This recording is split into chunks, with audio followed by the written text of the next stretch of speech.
Hey, I'm Warren Sprouse. This is the Bible Forum. You're on it. We're talking tonight about Israel. We're talking about something called Tisha B'Av, I don't know, Tisha B''AV. Got to be Jewish to know how this stuff works. I'm not. I don't understand it.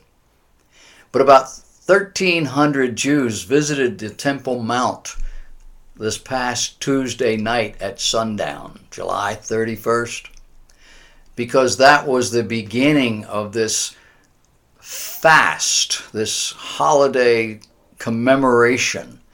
It's the commemoration of the destruction of both of the Jewish temples that once stood on that site.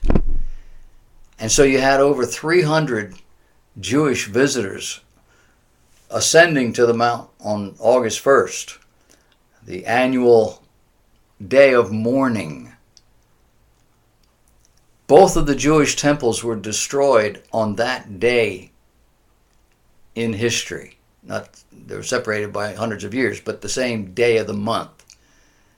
One in 587 BC and the other in 70 AD. And it says the article said the number of Jewish visitors in a single day. That single day was the most permitted by Israeli police ever in the history of their protection of this site, dating all the way back to 1967. Tens of thousands of additional Jewish worshippers prayed at the Western Wall adjacent to the mount. According to Israeli law, Jews are permitted to visit the Temple Mount, but they're not to utter words of prayer. Several Israeli worshippers were arrested, as I probably would have been, for praying at that site on that day. Members of the Jordanian Islamic organization that administers the site have their representatives up there all the time. They follow Jewish visitors around to make sure they don't pray. Scared to death, they're going to pray. Israeli police also followed the Jewish visitors to make sure that the Jordanian Islamic group people don't hurt the Jews in the process. Sundown Monday the 31st marked the beginning of this fast. That's a Jewish word. It means the 9th of Av. That's the month. A day of suffering so intense throughout the history of Israel that it's been set aside as a day of mourning. According to the Mishnah, which is the early version of the Jewish oral traditions, forerunner of the Talmud, this was the date that Israel rejected God's offer of the promised land at Kadesh Barnea. According to the Mishnah, this was on 1404 BC. When the spies went into the land and came back giving this report of giants and all of this, and we can't do this. And the people agreed, well, we can't. They doubted God. And God judged them at that point and condemned them to a 40-year wandering in the wilderness. 40 years until all of the adults that were alive at that date in time, 1404 BC, were gone. Then Joshua, not even Moses, Joshua would be allowed to lead the people across the Jordan River into the promised land.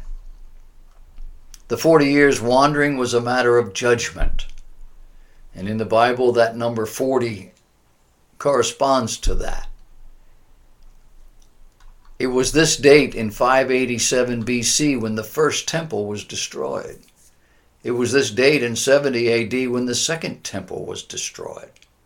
It was this date when the Romans would crush later Jewish rebellions, inflicting horrific price on the Jewish people. And it is known as the saddest day of the entire year in the Jewish calendar. Many remembrance behaviors are observed. In Zechariah chapter 8, we read how that God declares that this day will be transformed from a fast day to a feast day. Thus saith the Lord of hosts, the fast of the 4th month, and the fast of the 5th, and the fast of the 7th, and the fast of the 10th shall be to the house of Judah joy and gladness and cheerful feasts. Therefore love the truth and peace. This day of mourning is a culmination of a 3-week period of increasing mourning, beginning with the fast of the 17th of Tammuz, which commemorates the first breach in the walls of Jerusalem before the first temple was destroyed. During this 3-week period, weddings and other parties are not permitted, and people refrain from cutting their hair. From the 1st to the 9th of Av, it is customary to refrain from eating meat or drinking wine, except on the Sabbath, and from wearing new clothing. The restrictions are similar to those imposed on that date in history called Yom Kippur, Day of Atonement. Refrain from eating and drinking, washing, bathing, shaving, wearing cosmetics, wearing leather shoes, engaging in sexual relations, and studying of the Torah. Work in the ordinary sense of the word is also restricted. Now, people who are ill, they don't need to fast on this day. Many of the traditional mourning practices are observed. People refrain from smiling. Laughter and idle conversation is not heard. And if they sit on low stools, uncomfortable.